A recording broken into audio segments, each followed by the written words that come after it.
So, coming up on today's show, I'm giving you my reactions to the first Starfield trailer, Persona walks through the Forbidden Door, and how I will reboot the live action DC universe. All this and more on this episode of the ProNerd Report.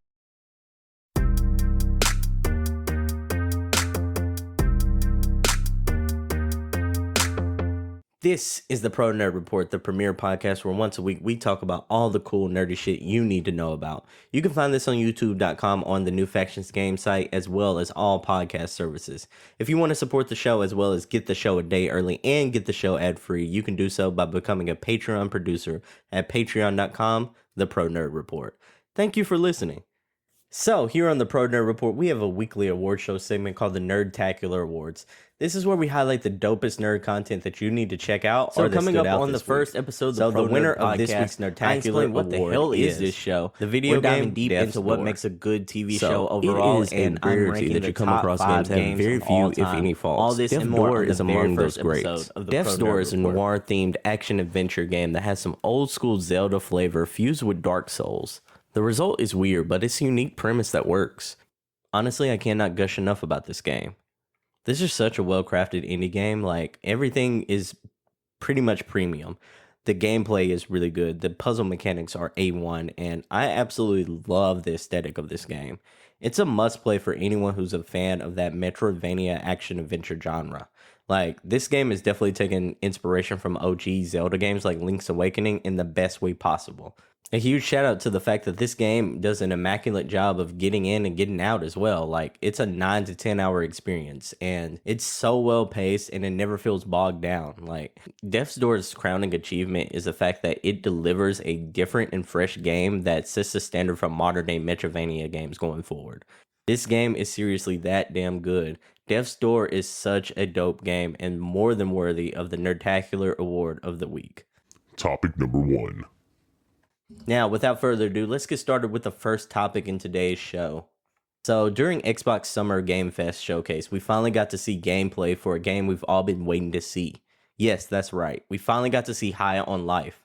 Man, I'm kidding. It's Starfield, but High on Life looks really dope, though. So we finally got to see what the hell Starfield is and how it'll play. I haven't been this conflicted with how I feel about a game in a very long time. And I'm kind of happy to see that I'm not alone, at least because the reaction online seems mixed as well. So here's why I'm mixed on the game based on that first trailer. So let me preference what I'm about to say by saying that I'm still excited to play this game in 2023, especially since this game is coming day one to Xbox Game Pass. Now that that's said, I'm coming at this from an extremely critical standpoint. I'm trying to give you my honest opinion on how I think the game looks. So you might disagree with me. If you do, leave a comment in the comments below. But here's how I feel about this. Starfield, based on the first trailer, doesn't look like a next-gen game. I'm just being real with you. I get that they're using that tried and true Fallout engine that, has worked for them so many times in the past. But I think we're finally seeing the limits of how good games can look in that engine. Again, before you come at me, I understand that this is a completely different style of game as well as a completely different art style than most modern day games, but this doesn't look as good presentation wise as some games that have come out recently. Let's be real, because that's what we do on the ProNerd Report. I'm just saying that this game doesn't look as good as some of the games that have come out recently, and I'm going to give you some examples of those. Like, this doesn't look like it's on the same level as Horizon Forbidden West, Ghost of Tsushima, or The Last of Us Part 2. It damn sure doesn't look as good as Spider-Man, Miles Morales, or the recent Guardians of the Galaxy game. Honestly, if you'd showed me this video of this gameplay with no title and told me that this game came out like 4 years ago based on the looks, I'd believe it. Again, let's keep in mind that this is the first look at the game. A lot can change between now and when the game releases, but we need to be open and honest. We need to have a full conversation about this. This game didn't scream, wow, look at the Xbox's new franchise player.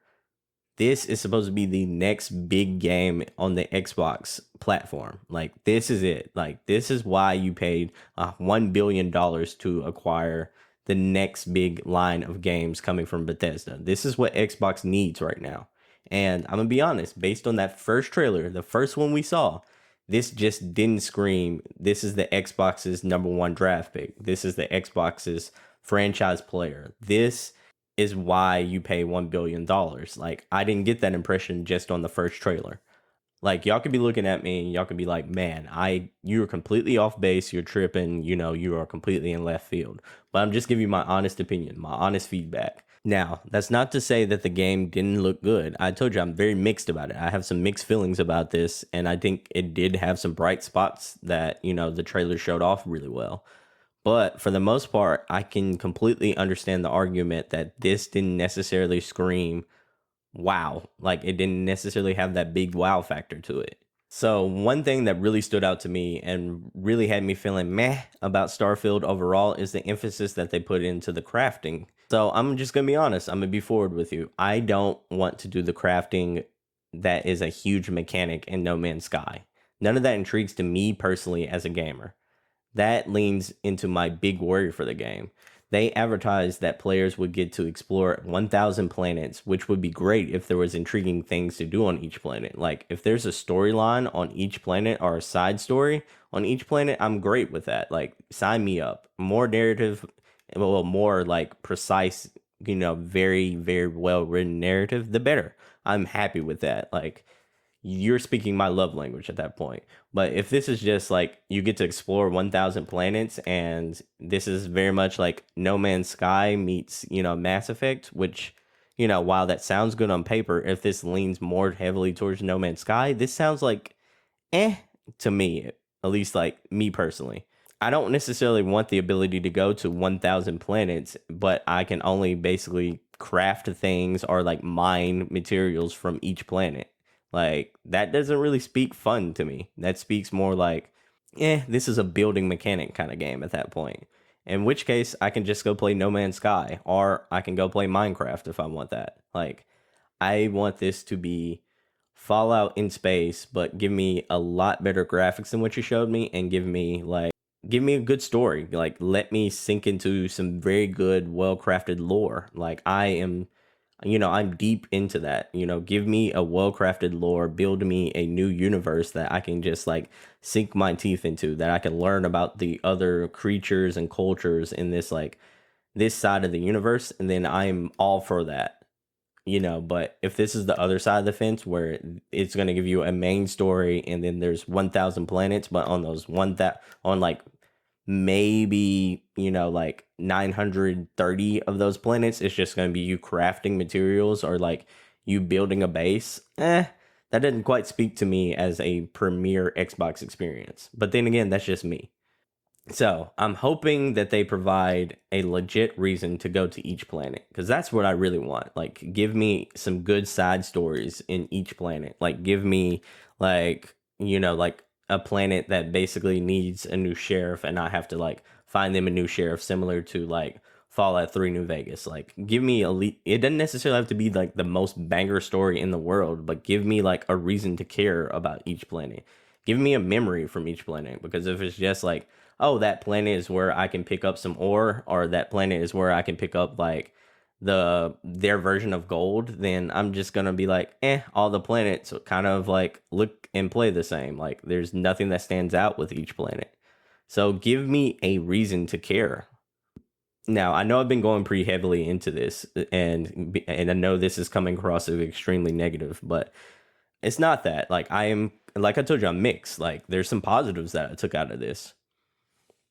One of the positive side of things that I really liked about the trailer that really stood out to me personally is the shooting mechanics. Like, the gameplay looks leaps and bounds above Fallout 4 and, quite frankly, Skyrim. Like, the combat looks zippy, it looks responsive, it looks like it's faster paced than those other two games that I just listed. Those other two games are great, for what they were back in the day, but if you play them now, I feel like they have a more sluggish feel to them. They have like a more sluggish gameplay.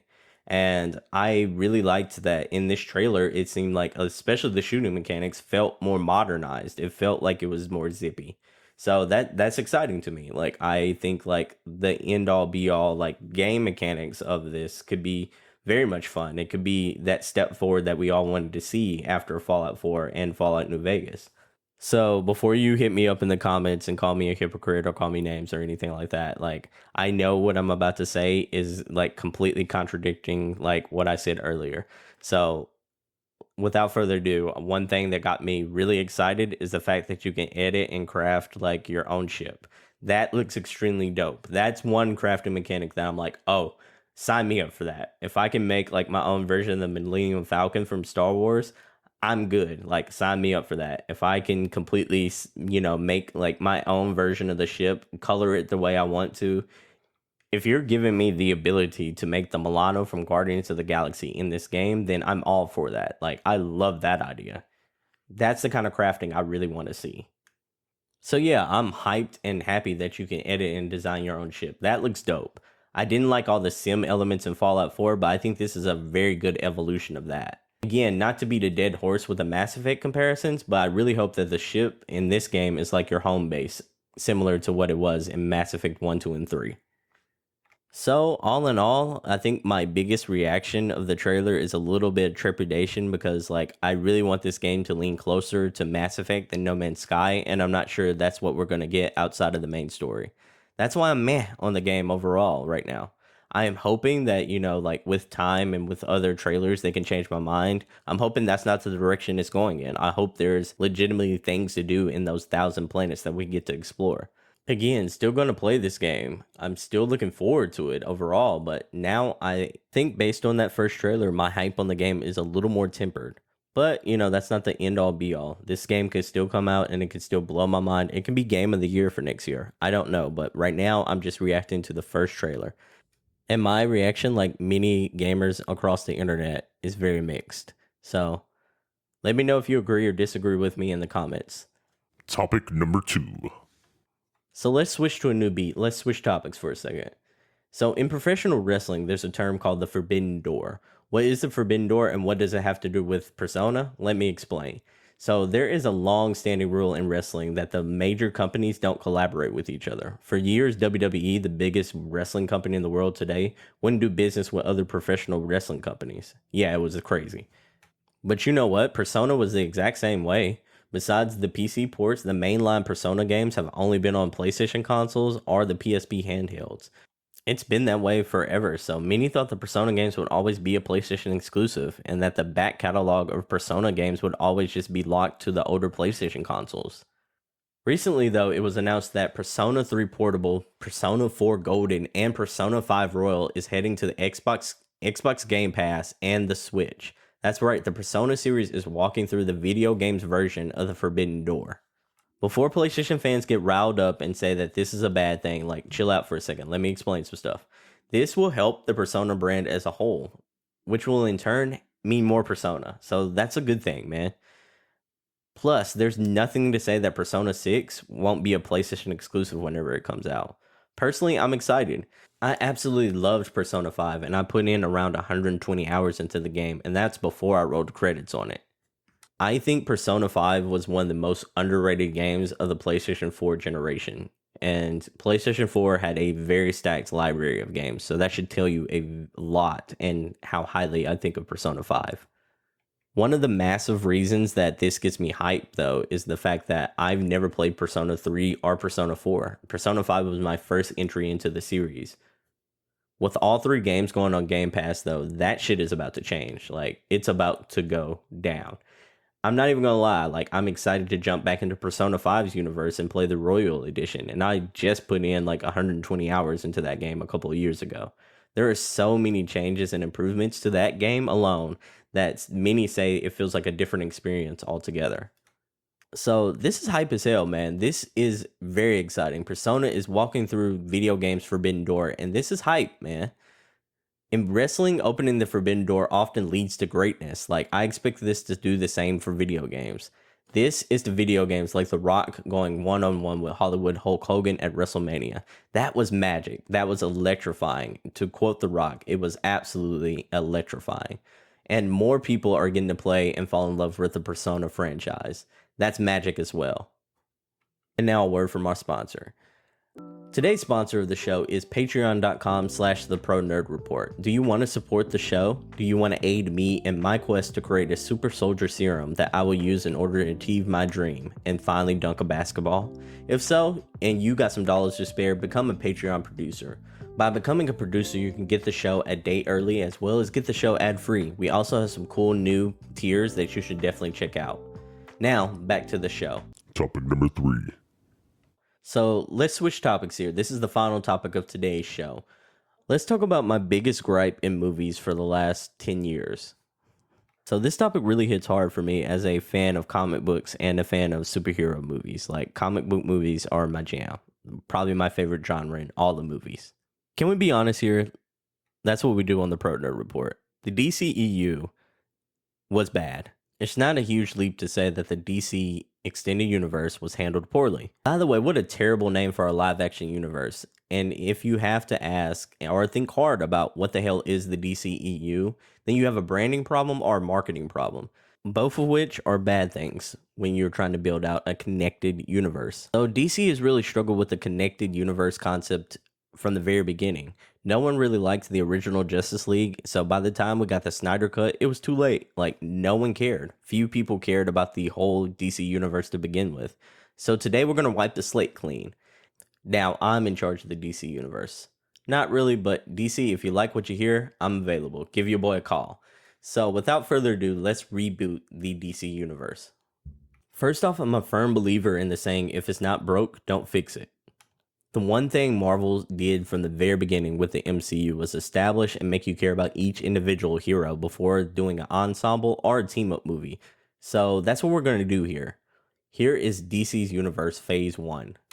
Keep in mind, I'm rebooting the entire universe. The universes and all the franchises are starting all over. I'm starting with Batman. I'm going to call this movie something like Batman Year 1 or Batman Origins.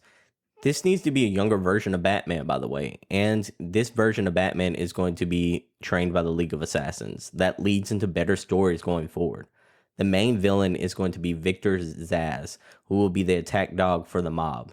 Batman finds out at the end that Zsasz was a puppet being used by a bigger organization called the Court of Owls, and I'm going to get Matt Reeves to direct. That's going to be the first movie. Next movie, in the second movie of our Phase 1, we're going to do the Wonder Woman movie. We're going to change some stuff up. I'm going to call this movie something like Wonder Woman War for Themyscira. So here I would defer from the original movie. I would make the whole first movie take place in Themyscira. Like, there's a lot of lore that you can do there. I would make the events of the movie take place in modern times, though. Diana's been on Themyscira for 100 years, and she wants to know what life is beyond the borders. So, for this movie, I would make Cersei the main bad guy, and I would change her origin a bit. I would make her another Amazon who was banished for practicing forbidden magic in order to bring back her recently deceased family member, who happens to be the last member of her family. Like, really make you care and, feel for that character. I want her to be sympathetic and relatable. I want Cersei to blame the Amazons. I want her to be so bitter at the Amazons that she strives to unleash the imprisoned Greek titans to kill the Amazons and the old gods. Meanwhile, I want the story Trevor to pretty much be exactly the same. I want Trevor's plane to go down and Wonder Woman has to save him, just like she did in the original movie and in most comic books. Trevor then helps Diana defeat Cersei, who escapes at the end, but Diana is banished for bringing a man to the island. In the end, Diana has to leave with Trevor to go to man's world. In the post-credit scene, I would have Cersei standing in a tomb in front of an ancient door. I would have her state to a henchman or some shit like that I had it wrong. I should have turned to another who was spurned by the old gods.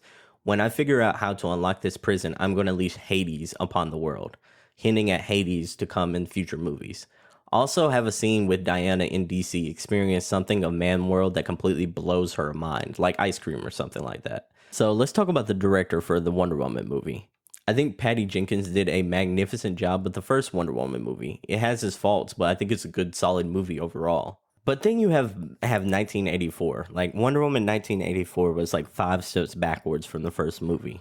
So that's why I'm a little conflicted about this. But I think I'm going to have Patty Jenkins direct the reboot because I feel like if she can bring her flavor and my vision of what this Wonder Woman should be, I feel like that's a good film. So I'm going to have to go Patty Jenkins, the director of the new Wonder Woman franchise.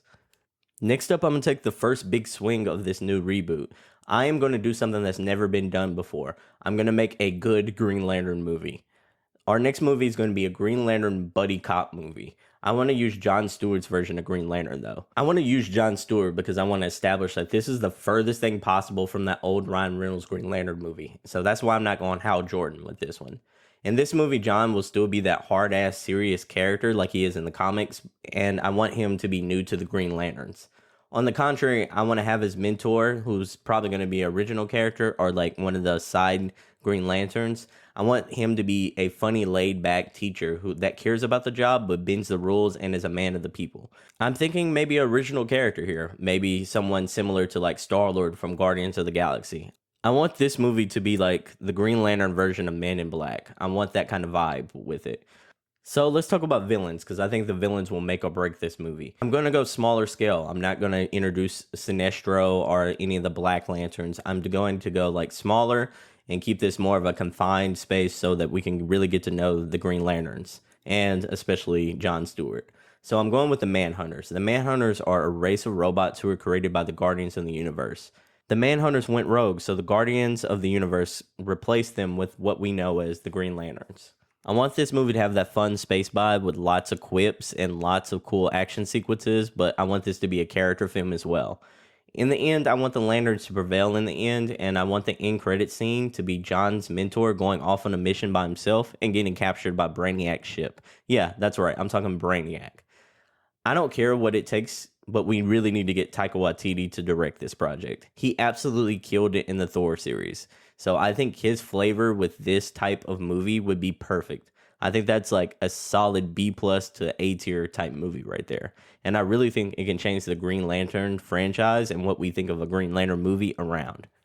Now we got to introduce the Man of Steel himself, Superman. First of all, we need a young guy to play the role. You got to look like you're in your 20s and you got to look jacked. So the whole purpose of this movie should be about Clark coming into his own as a very new Superman. Like, this should be about Clark first getting into a very new modern metropolis and like figuring out the ropes, figuring out what he is going to embody as Superman, and figuring out what Superman means to people. So let's go ahead and have all the usual cast of characters involved. I want Lois Lane, I want Perry White, I want Jimmy Olsen, and of course I want Lex Luthor. But I don't want Lex Luthor to be the overall bad guy. I just want his presence to be in this film. So Superman's using Kryptonian tech that was in his infinite life pod to create his ship. The ship sends out a signal, but Clark doesn't know who that signal went to. He starts his journey as Metropolis's newest hero. So of course Lex is going to hate on that, and he's going to hate the praise that the people are showing on Superman. He uses his new resources and his company to create contingency plans to take Superman out, and he wants to try them out immediately. So let him create a robot that immediately fails. Like, just miserably fails, and that drives Lex Luthor insane. Like, I want him to fully become obsessed with, like, wanting to take Superman out, kind of like he is in the comics, but I want him to still have that same kind of, like, overarching, like, he is the smartest man on the planet kind of feel to him. But I want him to become, like, so enamored with wanting to take Superman out that he ends up, like, experimenting on a human, like an actual kidnapped person, and creating Parasite. You know, like the Superman villain in the comics, Parasite. The whole movie should be about Superman getting drained by his powers every time he faces the Parasite. And then instead of like having to use his brawn to take down the enemy, like he has to use his brain. He has to figure out, you know, like, I just can't punch my way through every problem. This movie should be the first time that the world has also seen like super enhanced individuals. I'm going to be honest with you. I think I'm going to give this to John Watts to direct. The reason why I give it to him is because I think he'd be perfect for a lighter Superman movie that has heavy stakes and really hits home emotionally. The post-credit scenes of this movie should have Lois Lane on the news covering a story that a forensics chemist in Central City is struck by lightning and is currently in a coma. I want to create seeds and hint towards The Flash, so that'll hint towards Barry Allen. I also want her to say this just in, Gotham's fabled Batman is now wanted by the police and criminals alike. Then I want her to show a social media post of Black Mask issuing out a $10 million bounty on Batman's head. That'll hint towards the next Batman movie. And that leads into our next movie. The next movie should be Batman the Hunted. I like that name. I think that name is absolutely dope. For this Batman movie, I kind of want to take a lot of inspiration out of the Arkham Origins game, and I want it to have roughly the same storyline. Just like the game, I would have Black Mask set an insane bounty on Batman. So I want this version of Black Mask to be a big mobster, but I want him to be about to go out of business due to Batman's constant interference. And that sets the stage for a mysterious benefactor to give him money and the idea for a bounty.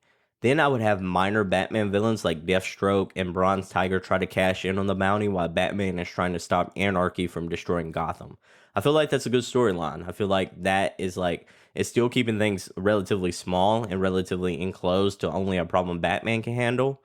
But I feel like that's a story that really hasn't been told on the big screen before. So let's talk about the ending of this movie real quick. I want Batman to end up stopping Anarchy in this insane, like, over the top action sequences where he has to like defuse a whole bunch of bombs across like Gotham. Then I want him to like absolutely mow Anarchy down and the police to take Anarchy away. Then I want Batman to absolutely mow and tear through all the Black Mask goons in order to get the Black Mask. Then I want Batman to ultimately confront Black Mask. Batman, of course, gets the better of this exchange, and then right when Black Mask is about to reveal who gave him the funds for the bounty, he's killed by Talon, the Court of Owls' head assassin, who's in the doorway.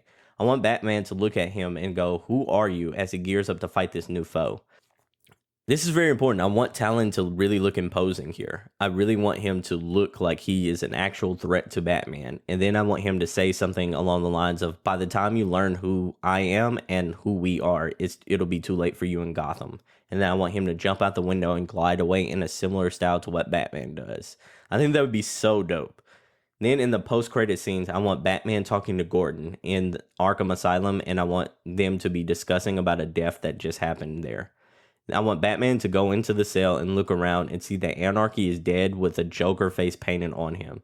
I then want Batman to pick up a Joker card that's laying on Anarchy's chest, and I want him to read that the card says, "Now the main event is about to begin," and that's where you go to black. I think that'd be hype as hell because that teases the Joker and it teases like the Court of Owls for the upcoming projects. Now, I'm just going to be honest here. I'd just get Matt Reeves to direct this Batman movie as well. I think his style would go perfect with like this darker version of Batman and this version of Arkham, because I think he did a solid job in the Batman. For all the faults that people give that movie, I think his vision of like that version of Gotham would go well with like the new remixed, rebooted version that we want in for this franchise and for like this version of Batman as well. I just think like we make some minor tweaks with like Batman being a part of like the League of Assassins, or like at least trained by them. And then that Batman is like more like the Dark Knight version of Batman. And I think we'd have like a perfect combination and a really good Batman to like fit in this version of our Justice League. So we have our Batman, our Superman, Wonder Woman, and our Green Lantern. I think we should start off with a smaller Justice League and kind of expand the roster as we go. So I'm only going to include one more hero. And that last one, last but not least, I'm going to introduce the jokester of the group, and I want that to be the Flash. So I think for this movie, we're going to keep it simple, and we're just going to tell the story of who Barry Allen is. We're going to make an action comedy movie similar to like Ant-Man style in the MCU. I want this to be a completely different movie than any of the other movies that we've gotten so far. I want this movie to have like cool and unique set pieces. I also want like funny dialogue from supporting characters at Star Labs. Like I want his villain to probably be on the smaller side so we can build up to the Reverse Flash in later movies.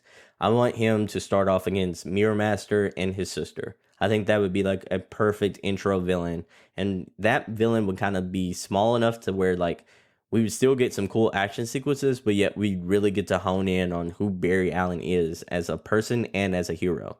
So just like the Ant-Man movie, I'd give this one to Peyton Reed. I think his vision and like his style of directing would be perfect to help this stand out and help this seem unique. So I think we just keep it simple here. I really want him to learn how to use his powers. I really want this movie to dive deep into like how his speed works and how he's going to use his powers. So I think Mirror Master is the perfect villain for that. And let's talk about the end credit scene. So I think that should be Brainiac on his ship receiving the Kryptonian signal I talked about earlier. Like I think it should show that he's now locked in on the signal and bound for Earth. And I think that's the way you tease Brainiac coming to Earth next. So that tease should lead into our big bad for our Justice League movie. So before you bash me for this being such a small roster, I think that's a good point, but I do think like right now you need to keep it small. You need to keep it intimate. Like you need to really flesh out the core group and the core characters that are going to be a part of this Justice League. And I think that's one of the things Avengers did so well. They only started off with 6 members. This is 5 members. I think that's the perfect spot for a Justice League movie. So I'm not going to break down the whole plot of our Justice League movie. I was just basically doing the phase to get up to this point. But I will just say, whatever the plot of this Justice League movie will be, I'm going to have the Russo brothers direct it. Like, I really am going to try to back the Brinks truck up to their house and be like, direct this movie, please. And I think that's how you end phase 1. I think that's also how you build a universe that people will care about. Like you start with smaller scale villains. You make the audience care about each hero individually and you make each person feel important. You also, flesh out their side characters. You build the lore of the universe and then you give them a villain that warrants all the heroes coming together. I feel like that's what went wrong with like the DCEU. Like they didn't do this formula. And I feel like we didn't really care that much about the whole Justice League individual. Like, sure, we liked some movies here and there. Like, I think, like for better or for worse, I still like Man of Steel. Okay. And I think, like the first Wonder Woman's a solid movie, but I don't think like any of the movies were like cohesive enough to like build out a universe from. I think this is the formula right here. So let me know in the comments and the reviews what you think of the DC universe that I've created. Let me know if you feel like I'm tripping. You let me know if you think my plots are too simple. Let me know. Well, I try to keep it simple, but you know what I mean. Let me know what you think, though. So do you think I have a good foundation here, or do you think I need to go in a different direction? What would you do? So I tried to bring some new villains and some new stories to the table whilst keeping true to that essence of who these heroes and their characters and their lore are. So that's where I was coming at it from this. So that's it for today's show. If you're watching via YouTube on the New Factions Games channel, thank you so much for watching. And if you're listening on podcast services, thank you so much for listening. Please leave a comment and leave a dope review. I love seeing those. The ProNerd Report releases every week and brings you the dopest topics in the nerd community. This is Sebastion signing out. We thank you for joining us and we hope to catch you in the next one. Holla at your boy later. Peace!